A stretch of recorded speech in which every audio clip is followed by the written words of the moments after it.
Throughout the night, there was a continuous exchange of missiles between Israel and Iran. Until now, there was a very popular myth that no one could deceive Israel's air defense system. But the videos and visuals that have come out suggest that Iran is also managing to inflict damage on Israel.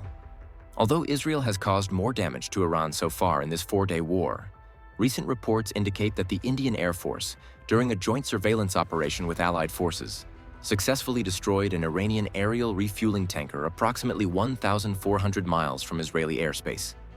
The aircraft targeted was reportedly an Il-76-based aerial refueling tanker, commonly used by the Iranian Air Force to extend the range of its fighter jets, particularly during long-range operations. These tankers play a critical role in enabling Iranian Su-24s, MiG-29s, and other combat aircraft to conduct extended missions across the region.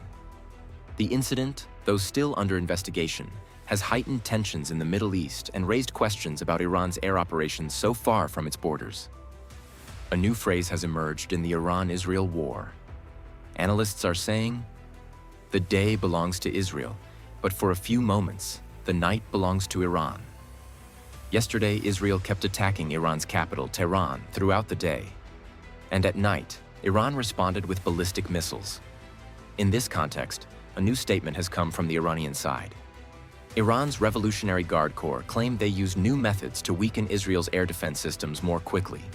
According to them, they confused Israel's anti-missile systems so much that their own surface-to-air missiles started targeting each other.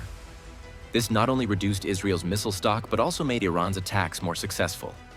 The IRGC said, during this operation, by using new intelligence and equipment methods, the enemy's layered defense command and control system failed and started attacking itself.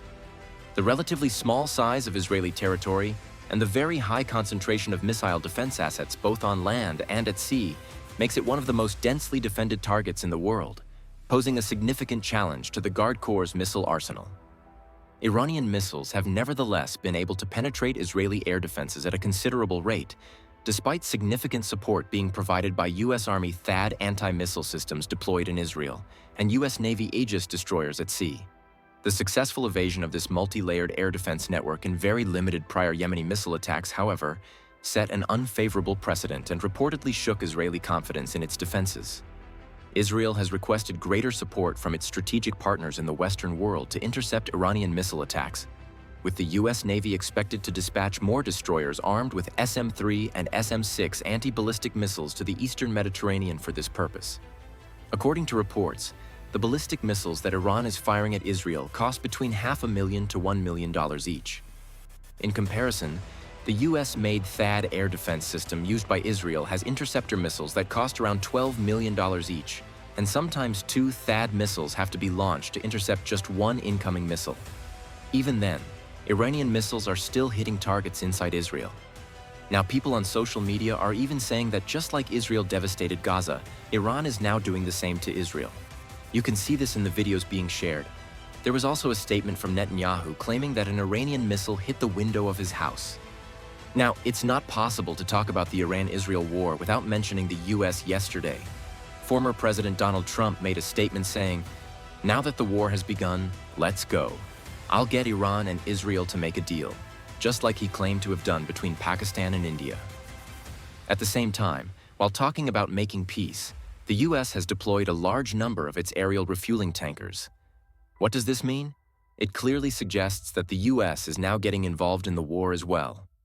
The U.S. Air Force has made an unprecedented mass deployment of KC-135 and KC-46 aerial tankers across the Atlantic from bases on the American mainland, fueling considerable speculation that the aircraft may be intended to participate in the ongoing Israeli-Iranian war. The number of aircraft has continued to rise and was reported in the late hours of June 15th West Coast time to have exceeded 30 tankers. Tankers from multiple Western countries have been reported to be participating in supporting Israeli Air Force aerial refueling efforts to facilitate strikes on Iran, raising the possibility that these newly deployed tankers may be intended to similarly refuel Israeli assets. Another significant possibility is that the aircraft are intended to refuel U.S. Air Force and U.S. Navy fighters and bombers should the United States more actively enter the war. The U.S. is already an active participant in hostilities and has deployed THAAD air defense systems and Aegis destroyers to support efforts to shoot down Iranian ballistic missiles being fired at Israeli targets. American intelligence support and satellite guidance for Israeli-guided weapons have also reportedly been provided. In an explosive and deeply consequential claim, a senior member of Iran's National Security Council has stated that Pakistan would retaliate with nuclear weapons against Israel if the latter were to launch a nuclear strike on Iran. Speaking on Iranian state television, Islamic Revolutionary Guard Corps General Mohsen Rezaiei declared, "Pakistan has told us that if Israel uses nuclear missiles, we will also attack it with nuclear weapons." Rezaiei's bold assertion, broadcast nationwide, follows Pakistan's declaration of unwavering support for Iran in the aftermath of Israeli military actions that targeted critical sites within the Islamic Republic. Although no official Pakistani military or civilian leader has confirmed any nuclear contingency against Israel, Islamabad has vocally backed Iran, framing the solidarity within the broader context of Muslim unity.